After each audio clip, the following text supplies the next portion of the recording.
the soul. Okay, let's start today's class. Yes, the soul and the super soul. Last class we discussed about the Kshetra, Kshetranya Vibhaga Yoga. That means the Kshetra means the field of activity, that's our body, which we use to do activities. Then comes the person inside this field who is acting, who is doing all the activities. That is a soul. And apart from the soul, there's another one person who is in our body, in the part of our heart. Who is it? That's Paramatma, the super soul, right? So we discussed how the soul comes here, and we can, Krishna also tells we can't measure from the time immemorial the soul has in contact with this material nature.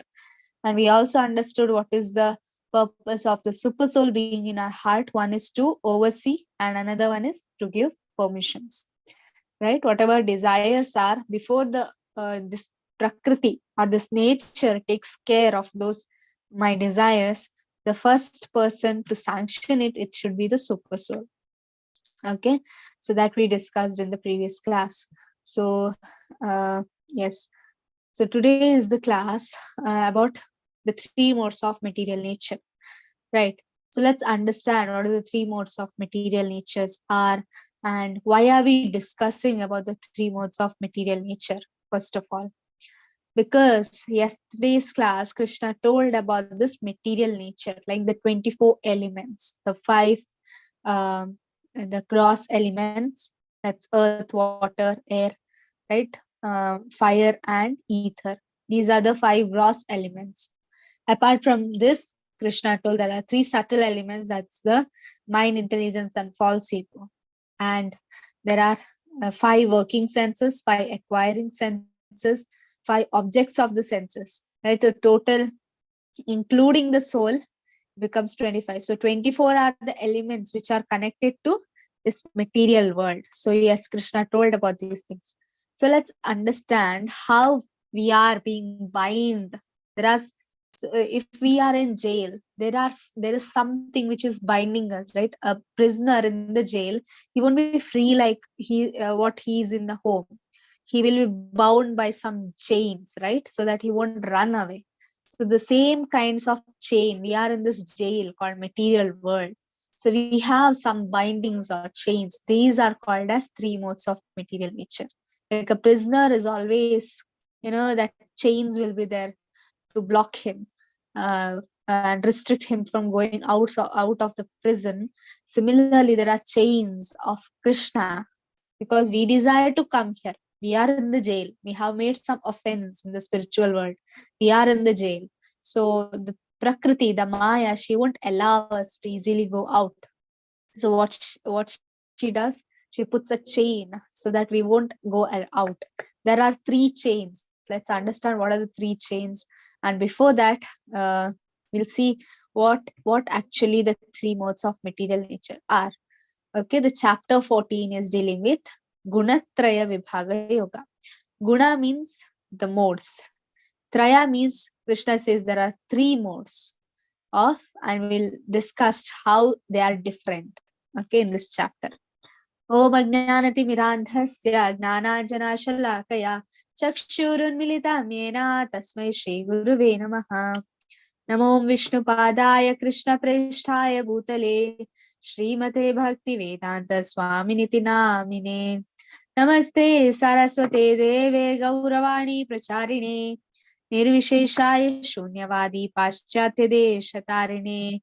Jayo Shri Krishna Chaitanya Prabhu Nityananda Shri Advaita Gadadhara Shri Vasadi Gaura Bhakta Vrinda.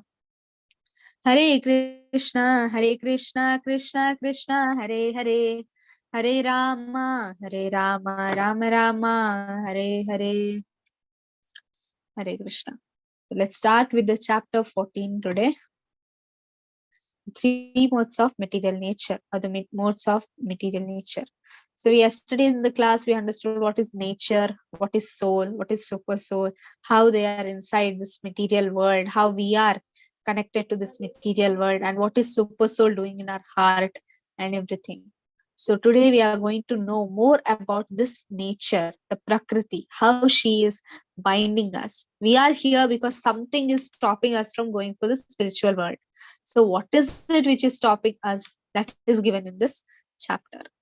So as I said, from the 13th chapter to 18th chapter, there is jnana of this material world. Because until you unless what is this material world, Krishna, we can't engage properly in devotional service. Because when we are doing devotional service, that means we have to get out of this material world. So first we should know what we are doing in this material world. As we are, as we know about this material world, we know how miserable it is. And by knowing and by realizing how miserable it is, we will be tend to go back to Krishna. So first is, there are three sections in this chapter. First is conditioning of the soul by the material nature. Then effects of conditioning by the modes. That means what is the result of being in such and such modes of material nature. And then, is there any way to get out of the three modes of material nature? Okay, so let's understand what is this chapter. So before we begin this chapter, let's understand who was Chaitanya Mahaprabhu. Why we worship especially Chaitanya Mahaprabhu in this Kali Yuga? Because the three modes of material nature are very, very turbulent in this Kali Yuga. Because either everybody is in the passion or in ignorance. Most of us are in ignorance mode, right, in this Kali Yuga. So why did Chaitanya Mahaprabhu come? And what is the, what can be the, what you tell, how can we tell that Chaitanya Mahaprabhu in itself is Krishna? What are some of the things that will make me convinced that Chaitanya Mahaprabhu is none other than Krishna? Let's understand. Before that, there are these 9 Yogindras, right? So let's understand who are those. So there is sage, Nimi. The king called Nimi, he wanted to make a sacrifice. And always remember, during those times, if your sacrifice was very pure and proper with all the Vedic mantras chanted very nicely, the sages were appearing and giving you blessings. So Nimi king was so pious king, a devotee of the Lord. He performed sacrifice. And in result, he also called all the Yogindras. There are Nava Yogindras. Okay. So they are Kavi, Havi, Antariksha, Prabuddha, Vipalayana, Avhirotra, Dravida or Drumila, Chamasa, and Karabhajana. So, okay, these 9 are the sages. They are Yogindras, means they have got some yogic power. But they were all devotees of the Lord. So, Nimi, he started asking question. As I told, in Vedic literature, that's always question and answer, right? Bhagavad-Gita, Bhagavatam, any Puranas you take, it's always starts with a question and answering session, right? Because if you want to prove, or if you want to know the person opposite you is intelligent, then whatever you speak, he has some intelligent questions. He is not arguing, rather he wants to know the truth. So such persons will ask questions. So Nimi, he started asking questions to the Nava Yogindras because they know more about the Lord. So in the last, he asked to Karabhajana, the 9th Yogindra, the last one, that how do we consider the Lord has come? Because he knows in Kali Yuga what happens. The king Nimi knows in Kali Yuga, there are, even in Dwapar Yuga, right? Who was acting like Krishna? Does anybody know his name? Who was just acting like Krishna, but he was not Krishna. Even in Dwapar Yuga, such people came who will be acting like God, but they are not God. Anybody knows the name of that person? During Krishna, there was another person who was acting like Krishna, who was putting all like peacock feather and all of that, but he was not Krishna. He was telling, I'm Krishna, I'm Krishna. And then he was not. Anybody knows that person's name? Who was that?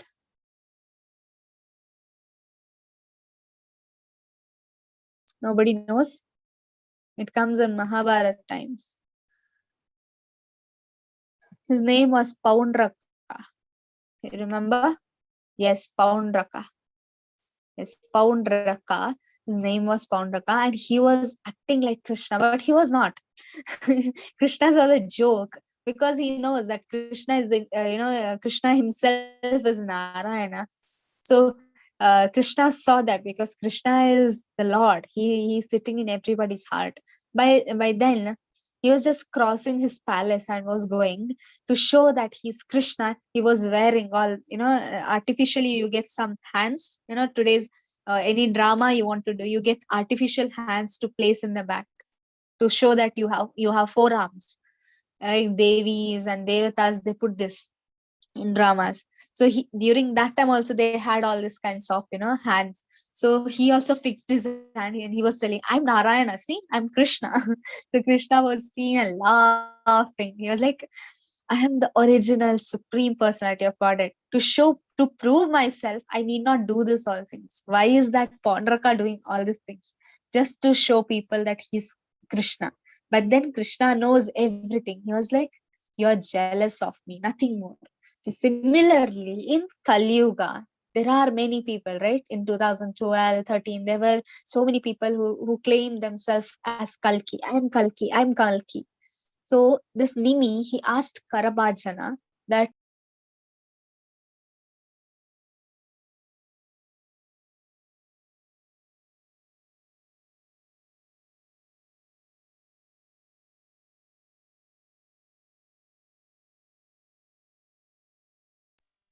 you can hear me now. Okay. So yes, this Nimi asked Karabhajana that, my dear sage, can you please tell me how do I identify that the personality has come in this earth, and whoever he is, how do I identify that he himself, Krishna himself, has incarnated in this form? Can anybody tell how do I know that if somebody comes tomorrow and tell I'm Krishna, I'm the incarnation of Krishna, how do I refute that person? Anybody knows? How can I tell that you are not Krishna? Where are the proof? He'll ask, I'm Krishna. And how do you give the proof that he is not Krishna to general public? Anybody has any ideas? How can I refute him? There's so many kalkis, roaming in the street. They tell themselves as kalki, kalki. So how do I say them that they are not? Because yes, anybody? The Lord does not go and tell I'm God. Okay. But Krishna in Bhagavad Gita, he told. So there may be some people who tell, because Krishna also told, so I am also telling, see, I'm Krishna. To show him Sudarshan Chakra, very good. One is that. Okay. One is that, Sudarshan Chakra. There was another thing, no, 11th chapter, what was it? I said you can ask that person to show. What is that? Which one is it? Yes, the Vishwarupa. You can ask for Vishwarupa. And most important thing is, are you mentioned in the Shastras? Are you mentioned? You're telling your incarnation of Krishna, then show me in the Shastras that your name has come here. And everything is, even when they tell themselves as Kalki and so many things, but in Shastras it is given in the end of Kali Yuga, Kalki will come. And Shastra also tells there are 4,20,000, 25,000 years left to the to end of the Kali Yuga. So he can't be born now. Even if he tells that I came here, then second thing is that, are your parents matching? Because in Shastras, even the parents' name of the Lord is also mentioned. Like Krishna is Yashoda and Nanda Baba, Devaki and Vasudeva, right? Even even Rama had in Shastras his parents' name, right? Even Kalki's parents' name are given in the. There's somebody called Yashi. His father's name is Yashi, and in the same way there is mother's name also in Bhagavatam. It is mentioned clearly, and it is also mentioned where he will take birth. Everything is mentioned. So we can ask that person, if he tells, I'm an incarnation, I'm God, then prove these things. If you are God, where did you take your birth? Who was your parents? If everything matches, then only you are God. But there is no hope that they'll match. Similarly, there is something prediction about Chaitanya Mahaprabhu. Now, some of them may tell Chaitanya Mahaprabhu is just a devotee. We can't claim he's Krishna. But then Shastras tell it. Shastras tell it that Krishna is himself Chaitanya Mahaprabhu. Right? One, his activities. One thing you can see incarnation of Krishna, that is, one is his activities. If the activities are supernatural human activities, that like lifting a Govardhan hill, or having 108,000 palaces, then it's supernatural activity. Killing Kaliya and all of that, they are supernatural activities, right? If such a person is exhibiting all the supernatural activities that a normal human cannot do, then we can consider it as one point is that he might be the incarnation. The second is that his names are given in the Shastras. It is said in Kali Santarana Upanishad, the Shastras actually predict the future. Because in Kali Santarana Upanishad, even the Chanakyas and Chandragupta's name were mentioned. So Kali Santarana Upanishad, it was not after Kali Yuga written. They were written very, very, very, so many years before Dwapar Yuga itself, they were written. So Shastras predict, and most of the prediction have come true. So even the prediction of Lord's incarnation should be given in the Shastras. If it's not there, then he's not an incarnation. So some of the Shastras reveal that Chaitanya Mahaprabhu himself was Krishna. So let's understand. Yes, let's understand this, and you will know how Chaitanya Mahaprabhu came and why he came here. So first one is from Srimad-Bhagavatam. That is, Krishna Varnam Tvisha Krishnam Sangopangastra Parshadam Yagnai Sankirtana Prayer Yajantihi Sumedasa. Here, Shukadeva Goswami is telling that in the 11th canto of 5th chapter of 32nd shloka of Srimad Bhagavatam, that in the age of Kali Yuga, what happens? Krishna Varnam Tvisha Akrishnam. That means Krishna will come in the form of Akrishnam. One meaning of Krishna is dark, and Akrishna means the opposite of the dark, that is golden color. So here it is said that in Kali Yuga, Krishna will come not in the same form in Dwapar Yuga, but his form will be different. That means his color will be different. In the same Krishna's body itself, but color is different. Sango Pangastra Parshadam. Sango, that means his Sangha, that means his associates will also come. Parshadam will also come with him. And what will they do? Yagnai Sankirtana prayer. What is the most important thing Chaitanya Mahaprabhu will do, Krishna will do in Kali Yuga? Sankirtana prayer. He'll start the Sankirtana Yagna, the Sankirtan movement. Yajanti Hisumedasa. And who will associate with him? Only the most intelligent people in you, right? In the age of Kali, the intelligent person. So appreciate yourself and chanting Hari, then you're an intelligent person. Shastra tells. Perform congregational chanting to worship the incarnation of Godhead, who constantly signs the name of Krishna. That means Krishna will tell his own names in Kali Yuga, but he will not come as Krishna, although his complexion is not blackish, but he is Krishna himself. He is accompanied by the associates, servants, and weapon. And which weapon Chaitanya Mahaprabhu is using? That Sankirtana weapon. That's the Hare Krishna Mahamantra weapon against the Maya in this world. So, confidential companions. So, who is Chaitanya Mahaprabhu? Prahlad Maharaj tells why Chaitanya Mahaprabhu is not so very popular. Even if you come to ISKCON, then only you will come to know about Chaitanya Mahaprabhu. Or you are connected to Gaudiya Vaishnavas, then only you will come to know about Chaitanya Mahaprabhu. Why he is not so famous? We may ask, why Chaitanya Mahaprabhu? If he is an incarnation, he must be famous like all other incarnations, all the Shavataras. But he is not. then why do we say he's an incarnation? Because Prahlad Maharaj tells in the 7th canto, we all know the Prahlad Maharaj and Narsimha pastime, right? So Prahlad Maharaj, after his father was killed, he offers prayers to Narsimha Deva in happiness. So Prahlad Maharaj, in that form, he tells, in this era, that means in Satyuga, you came in the Narsimha form. So in Kali Yuga, how will you come? You will come in the hidden form. Channa kalau yad. He says Channa. Channa means in Sanskrit hidden. So three yugos swa. That means in these 3 yugas you came. That's Kali Yuga, that's Satyuga, Dwapar Yuga, and Treta Yuga. You openly came. But in Kali Yuga, you will come in the hidden form. You won't show your form. That means he'll come in the devotee's form. He won't come as the god.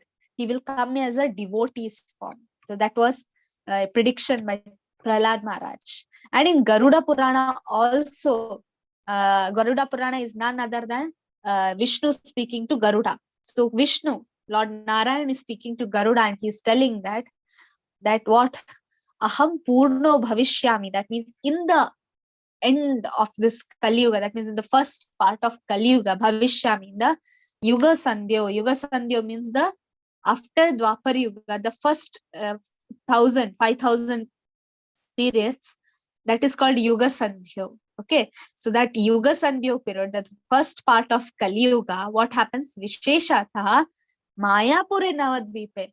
Where did Chaitanya Mahaprabhu take birth?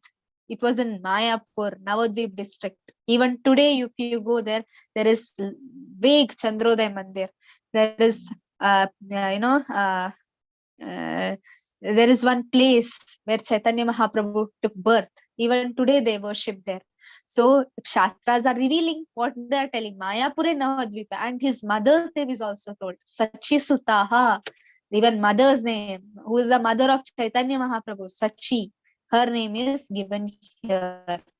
So Krishna to Garuda, he's telling, I will come in Kali Yuga in Mayapur and Navadvip Dham, where I will be worshipped. And who is my mother? Sachi Mata.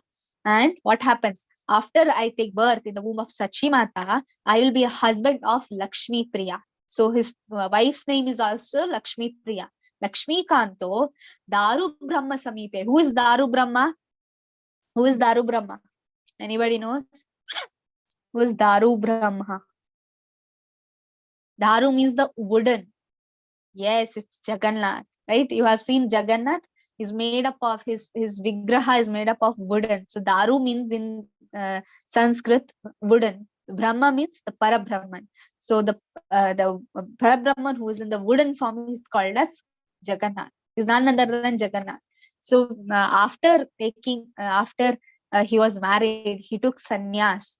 And when he took sannyas, he went to Jagannath Puri Dham. That is also given. And sannyasi Gaura Vigraha. So his name is Gauranga. Why? He is Gaura, golden form. So he himself, Gaura Vigraha, I am in the form of golden. Vigraha is none other than the form.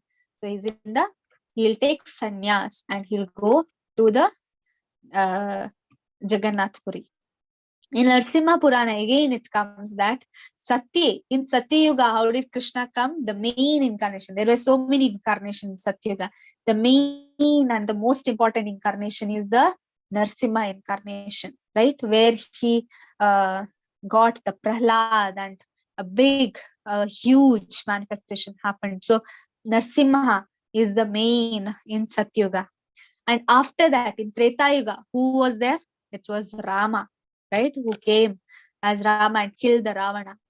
And Gopalan in Dwapara. In Dwapar Yuga, it was Gopala who was born in Vrajapure, that means in Vrindavan. And in Kali Yuga, Gauranga Priya Kirtana. And what does Krishna loves in Kali Yuga? That's Hari Kirtan. And who will come? Krishna himself will come in the golden form. In the Kali Yuga, Chaitanya Nama Prabhu. His name will be Chaitanya Mahaprabhu. That's what Narsimha Purana is telling. Narsimha is telling that. And then what happens? In Padma-Purana, again about the Chaitanya Mahaprabhu's appearance. That is, one is his Gauranga. Gauranga is golden form. And where will he take birth? In Bhagirathi Tate. Who is Bhagirathi? That's Ganga. So Mayapur is almost near the shores of Ganga, near the Bengal, the shores reach till Mayapur. So Bhagirathi Tate, that means in the shore of the banks of Bhagirathi, that's Ganga and Sachisuta. Even today, if you want to cross one dvipa, it's called Navadvipa. Dvipa means there are 9 dvipas. So they are in middle of Ganga. That means Ganga is passing through all the Navadvipa. So that's why Bhagirathi Thate and Sachisuta. That means he's the son of Sachimata. Then what happens in Atharva Veda, it is also said that 1,000 years in the Kali, that means 4,000 years during 1,000 time before this, that is 500 years ago, Chaitanya Mahaprabhu he appeared here, and where he comes, I will come on the earth on the banks of Ganges. I will be tall and saintly Brahmana devotee. I will have all auspicious symptoms of an exalted person. I will be exhibiting renunciation. I will have all auspicious signs. I will be a devotee and practicing bhakti yoga. Krishna is telling, I will be a devotee. Can anybody tell me why Krishna came as a devotee? Why he wanted to come as a devotee? Why would Chaitanya Mahaprabhu, Krishna himself, come as a devotee? What must be the purpose? Anybody knows?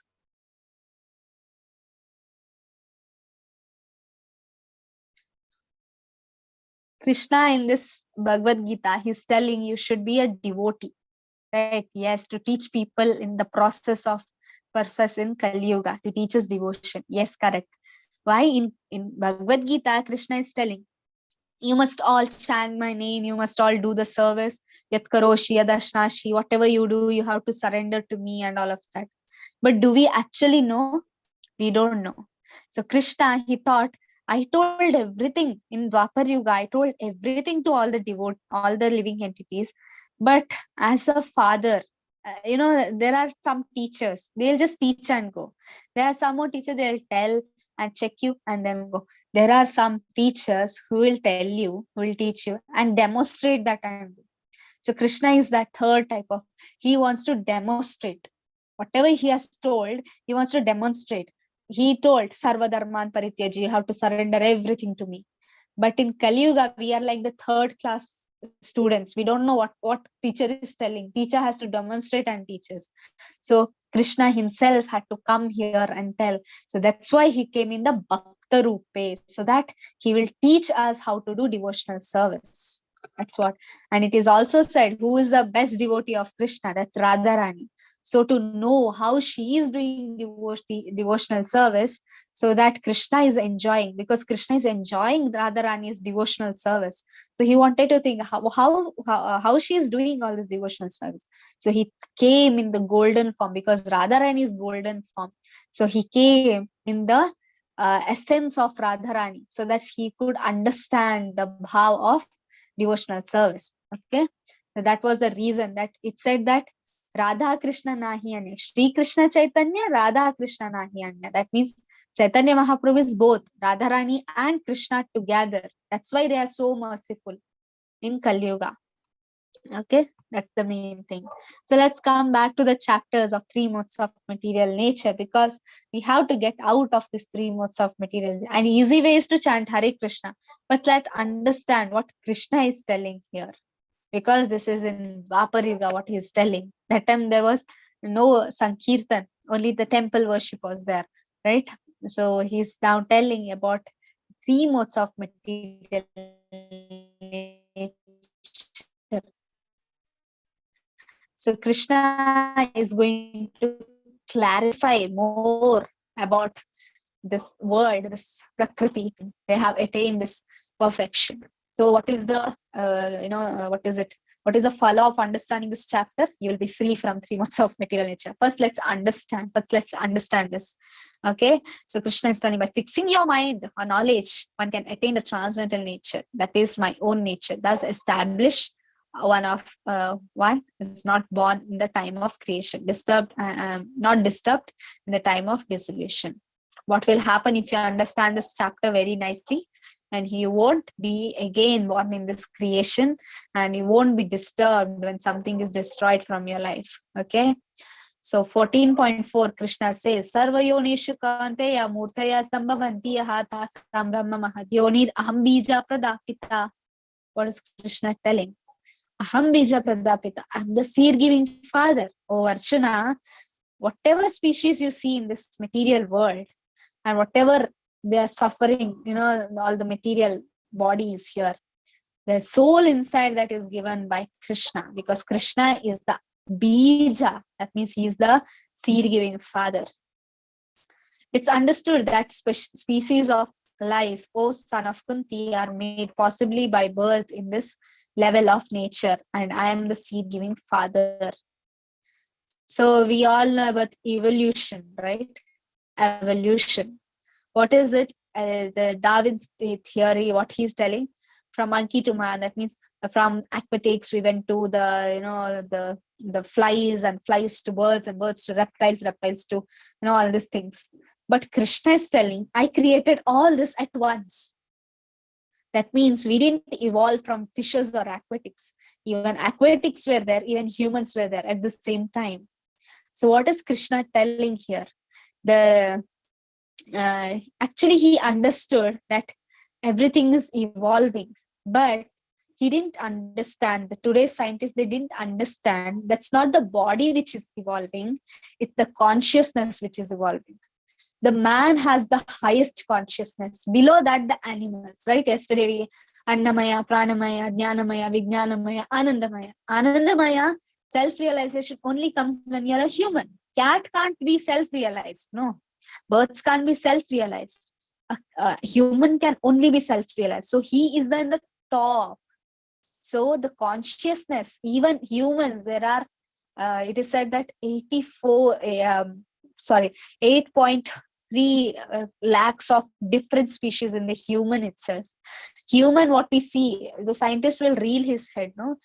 How only so many billions of humans are there, and you're telling so many lakhs of species are there. It's not possible. But Krishna is not telling about this species only on earth. He's telling even demigods he's counting, even all other, all kinds of species which are not in this earth, but all on the other planets, on the other Brahmandas. Krishna is counting everywhere. So there are lakhs and lakhs of different species in humans. Then it depends upon how you are advanced, right? Materially advancing, devatas are more advanced than us, right? And even dhanavas are more advanced than us, right? Spiritually, if you see, the Brahma, the sages are more advanced than us. So evolution is on the consciousness, how nicely you have developed your consciousness. Then comes the animals. Animals, they have less conscious than us. Then the birds, then the reptiles, then the consciousness still goes in the insects. Their consciousness is still less. And the plants are in dreaming form. What is dreaming? Your body is sleeping, your mind is awake, that's it. So this one, who plants or trees, if you see, they are not moving much. If wind comes, they move, that's it. They are in the sleeping positions. They have life, right? Yesterday we discussed plants have life, but they are not moving. They can't speak, they can't do anything, because they are in the sleeping form. What happens when you sleep deep sleep? Anything happens, you won't be awake. So that's what plants consciousness is. So they can't reach self-realization. Whatever the aquatics, they are underwater, in the dark area and all of that, so they won't. So the consciousness is high only in the human. So that's what we are evolving. Not our body is evolving, our consciousness is evolving. That's what the Puranas say. So Krishna here, it is telling how our consciousness, how it is mingling with this material nature, right? If our consciousness goes down, even in human life, you are not utilizing your life, and you are useless, and you put all the efforts in useless things, then Prakriti, the nature, will think, what are your desires? Again, it will give you material, this thing, animal body, right? Yesterday we discussed about a person who became a dog just because he did not utilize his human form in understanding Krishna, and he was so much attached to the family life that he became a dog in the same home, right? Yesterday we discussed. So that's what happens. Even if we have high consciousness, even if we are humans, if we don't use our consciousness in the right way, then our consciousness will go down. That means we'll take birth in a lower grade. That's animal or hellish planets.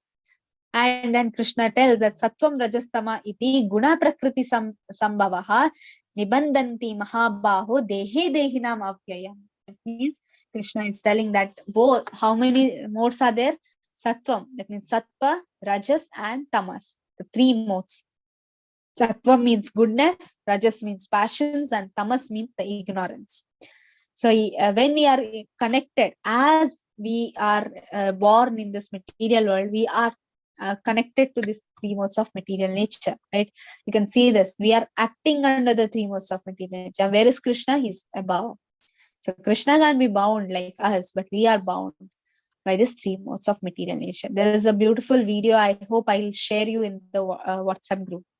So Krishna here further says, what about the goodness? He says that in goodness, everything looks like very calm and peaceful. But then, if you stop till there, you won't advance much in spiritual life.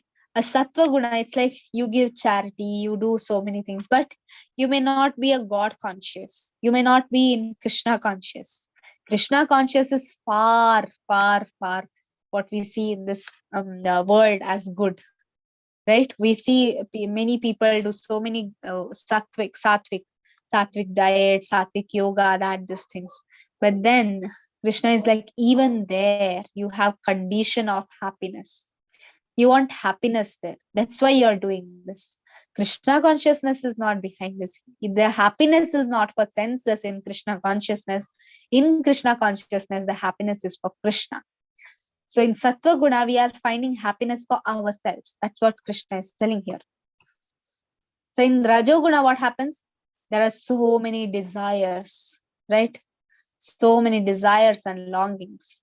And O son of Kunti, because of this, what happens? He's bound in the fruitive activity. And what about the Tamas?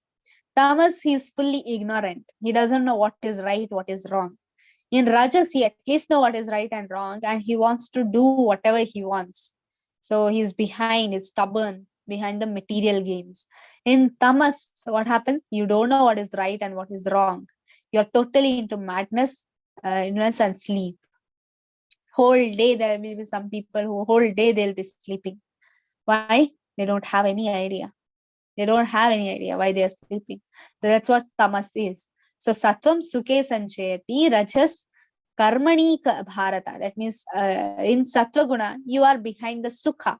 That means your condition behind the happiness or the self, happiness, what you are getting, you're behind that in sattva guna. You know, you have some knowledge and you become so happy by knowing that knowledge. That's it. You don't further progress. That's what sattva guna makes you. Okay, you're following nice diet, sattvic diet, you feel happy. That's it. That's it. Nothing more about Krishna or God. There's nothing like that. So even that is binding from us. Why? Happiness will be given to you. Then once again, what happens? You come to the Rajaguna. What happens there? You are behind the fruitive activities. Karmani Bharata. You are behind the karma. Then Jnana. Jnanam tam avyarta tu tama. That means in Tamoguna, what happens? Your Jnana, you're ignorant, fully ignorant. Your Jnana will be avyartha. Avarthya. That means there is no knowledge for you. So Krishna tells these are the things that we do in the three modes of material nature. So sometimes what happens? Are we always in the same mode? No. We get up in the morning, we become fresh. In the summer morning, you become fresh. There is summer vacation. You will feel so happy, full sattvic happiness. And suddenly you get a notification that you have so many assignments. You become rajas. I want to do that. I have to do this. You are behind the work and you feel so, you feel so lazy for doing it, what happens? You are in tamoguna. So Krishna is telling that always we are not in one single guna. We flicker. What happens? Sometimes we are in sattva guna, sometimes rajo, and sometimes tamo. We are competing. Even the gunas are competing inside us. So mind is here. Sattva, rajas, tamas are pulling our mind. So the manifestation of the modes of goodness and experience where when all the gates of the body are illuminating by knowledge. So goodness is when you are experiencing, when all the gates of knowledge is illuminated by the knowledge. That means a sattva guna person is behind the knowledge of this material. Even a person who is who is doing yoga and all of that, meditation, he is in sattva guna. He has some good knowledge. He is in sattva guna. But that also has a limit. What is that limit? He becomes happy. And when he becomes happy, he does not want to go further about it. And how much ever good we have, but we are not using that goodness in Krishna consciousness, it's still binding us, right? It's still binding us. And whatever the passion, the symptom of attachment and uncontrollable desire, hankering, is grown. And in ignorance, what happens? The illusion and inertia and darkness is manifested.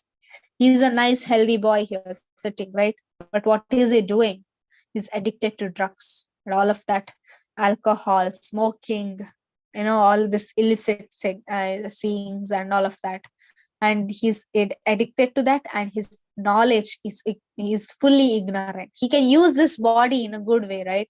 But he's not using. Instead, he's misusing it. That's what tamoguna looks like. So what happens when we are in these three modes? If we are in sattva guna, what happens to us? We go where? We go on the upper planets. Upper planets in the sense this where the sages, the demigods, all these people are there. Brahma's loka, the Brahma loka is called Satya loka and all of that lokas. If we go, then what is it? It's a higher stage. But still, I show that dark circle, right? In Goloka chart below, there is a dark circle. Brahma, where is Brahma? Inside that dark circle. That means inside the dark circle is nothing but the loka of ignorance. What is Krishna is mentioned there? This the Dukhalem Ashashwatam is the whole universe, not just Earth. Krishna is telling the whole universe, till the Brahma's planet to the hellish planets, everything is Dukhalem Ashashwatam. So if we are in goodness, where will we go? To the Brahma planet. So for some millions years we'll stay there. But what's the use?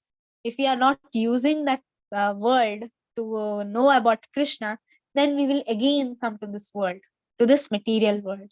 So Krishna is telling, even sattva guna, you may go to the highest planet like Brahmas, but even that planet is not very permanent. Brahma bhuvana loka punaravartinocha. You have to come back, even if you are going to the Brahma's planet.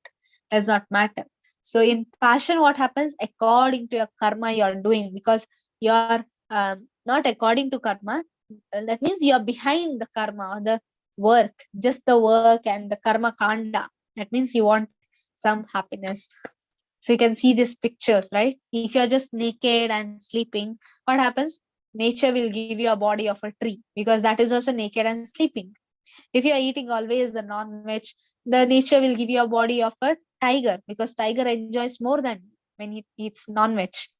Then if you're whole day sleeping, you will become a bear, because bears enjoy sleeping. You have to get up for your examination and all of that.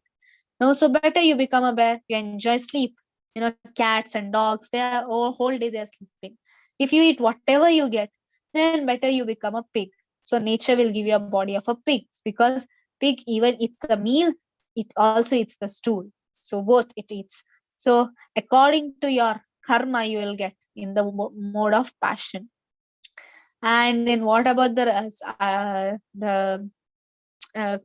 ignorant? What happens? He goes to the animal kingdom. For fruitive activities, you have to come to this earth, because earth gives you fruits of your activities, whatever you have done, the hellish planets on earth. And what about the ignorant person? He'll become what? He'll become an animal in next life. That's what Krishna is telling here. So Krishna tells what kind of a work do they do?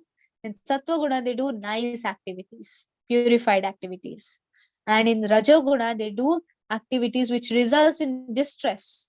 And action in ignorance, what happens? They result in foolishness. You can see these three pictures and identify which is Sattva, Rajas, and Tamas. Okay. In knowledge, what about the knowledge? In Sattva Guna, you accept the real knowledge about self-realization. And whatever sattvic knowledge you have, you achieve that. In Rajas, what happens? The grief develops. Whatever knowledge you have got, you want to use it for your senses, a total sense gratification, material world. What happens? The grief will come. And ignorance, he doesn't have any knowledge. He does not go behind knowledge. What happens? He's in fully illusion and madness. That's what even this picture you can see here. In goodness, a person looks good. Rajas, he always wants some benefit. And Tamas, he's total mad. So Krishna tells, in Urdhvam Gachanti Sattvashaha. If you're Sattva Guna, you will go upper planet. And Rajoguna, you will be in middle.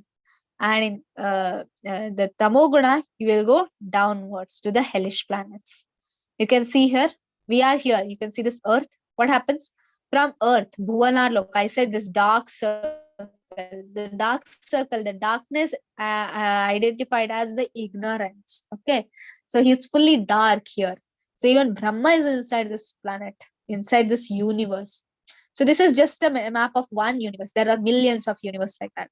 So Krishna is like, you are in Bhuloka. If you are behind the passion, just to act and for sense gratification, you will be in earth. And then what about if you develop good knowledge in Sattva-guna, you may go to this planet, Satyaloka, where Brahma resides, Tapaloka, where all the yogis and all of those people reside. And Janaloka means the seven sages reside. Maharloka, all the Maharshis reside. Swargaloka, all the Indras and all of that resides. The Bhuvarloka means the Rakshasa and the ghosts reside. And Bhuloka is where we reside. So here on these, from Bhuvarloka to Satyaloka, all the people are in Sattva Guna. And Sattva Guna increases step by step in this the three modes.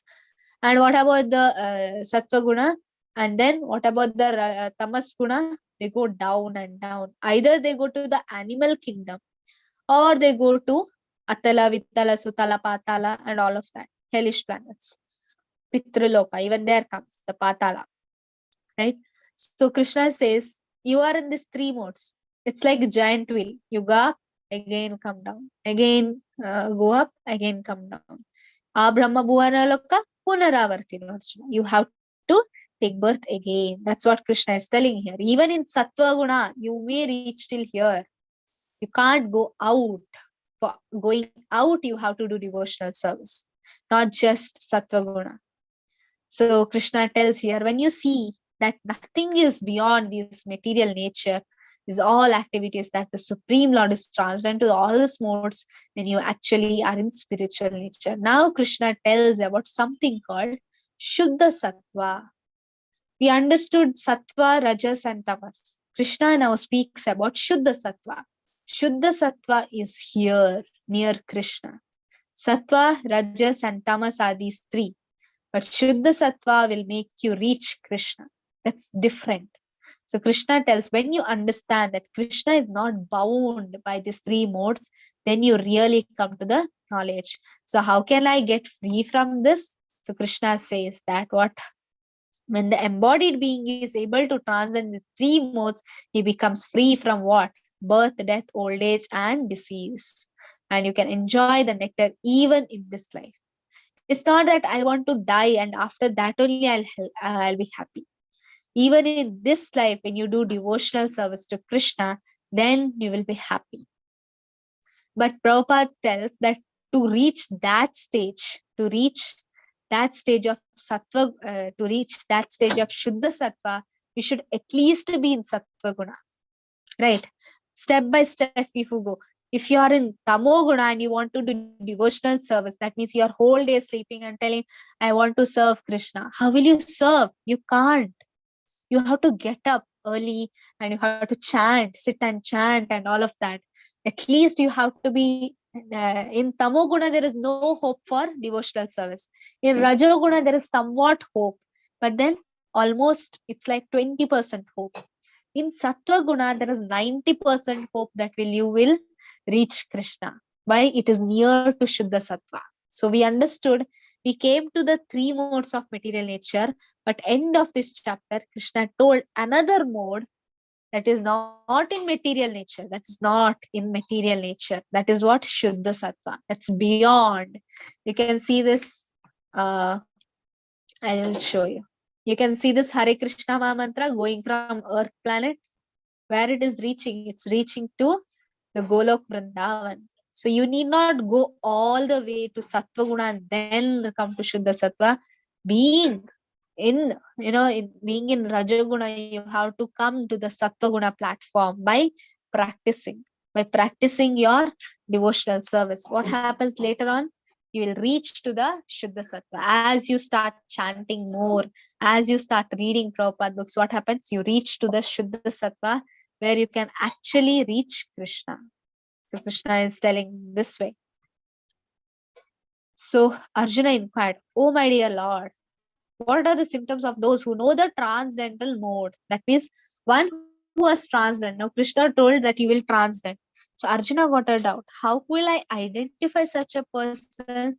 So Krishna tells, he who does not hate illumination, attachment and dissolution are not present in him, nor longs for them when it disappears, who is seated like one unconcerned being situated beyond these material reactions and the modes of nature, who remains firm, knowing that the mode alone are active, who regard alike pressure and pain, and loves on cold and clod and stone and a piece of gold with the equal eye, who is a wise and holds praise and blame to be the same, and unchanged dishonor and honor, and who treats friend and foe alike, who has abandoned all fruitive undertakings. Such a man is said to be the transcendent of three modes of material nature.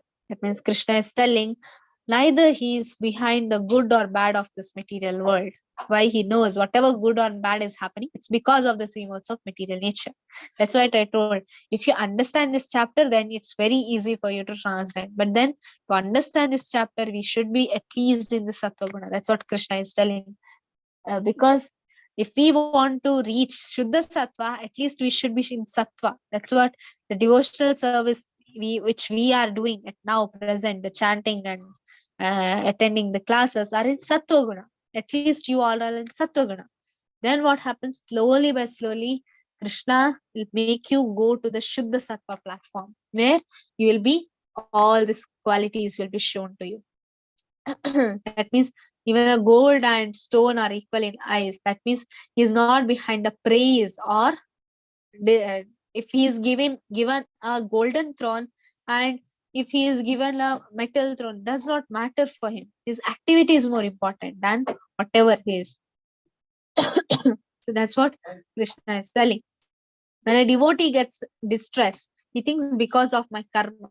When he gets something good, he always thinks it's given by Krishna. So that's what Krishna is going to tell here.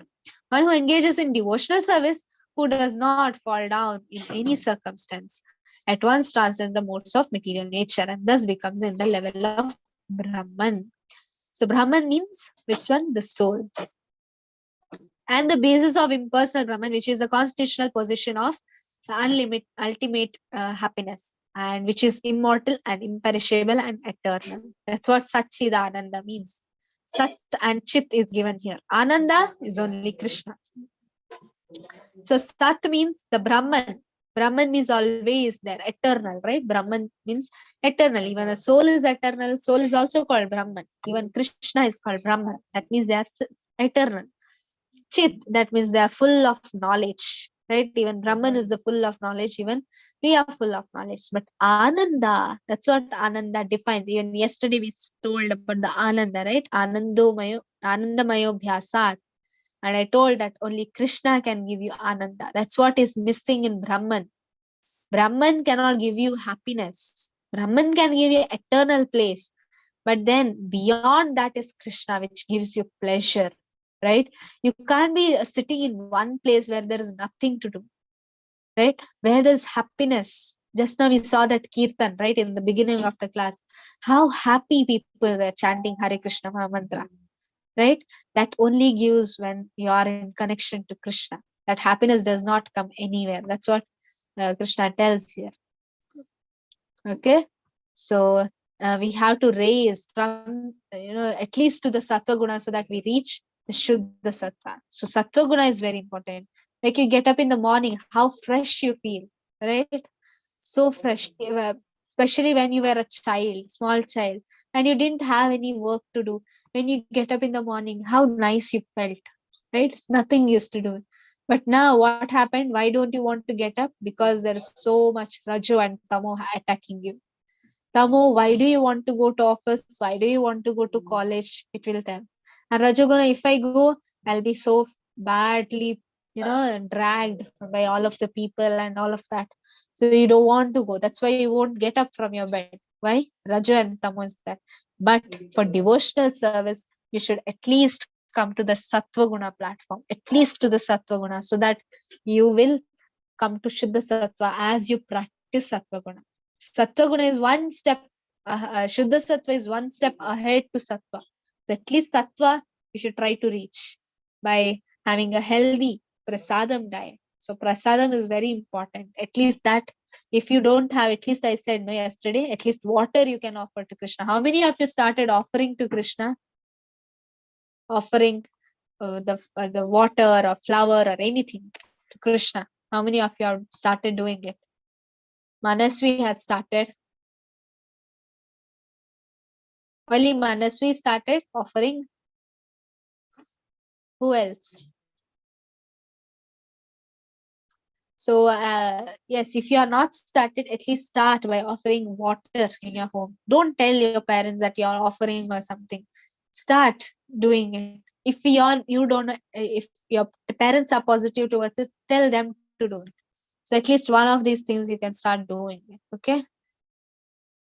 Yes, I'll share the chart in the group, Prabhu. Okay. Are there any questions today? Hare Krishna, Krishna Krishna, Hare Hare, Hare Rama, Rama Rama, Hare Hare. Hare Krishna, Krishna Krishna. Yes. Any questions? Any clarification? Any doubts? Any suggestions? Any feedbacks or anything? If not, then yes, we can end the class. I hope everybody are doing all the quizzes. Okay. Vancha kalpatarubhyascha kripa sindhubheva patitana pavanebhyo vaishnavebhyo namo namaha. Anant Koti Vaishnavinda ki Jai, Srila Prabhupada ki Jai. Okay.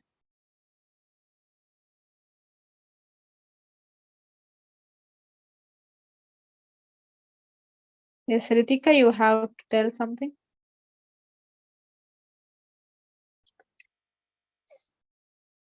Okay. I'll end the class now.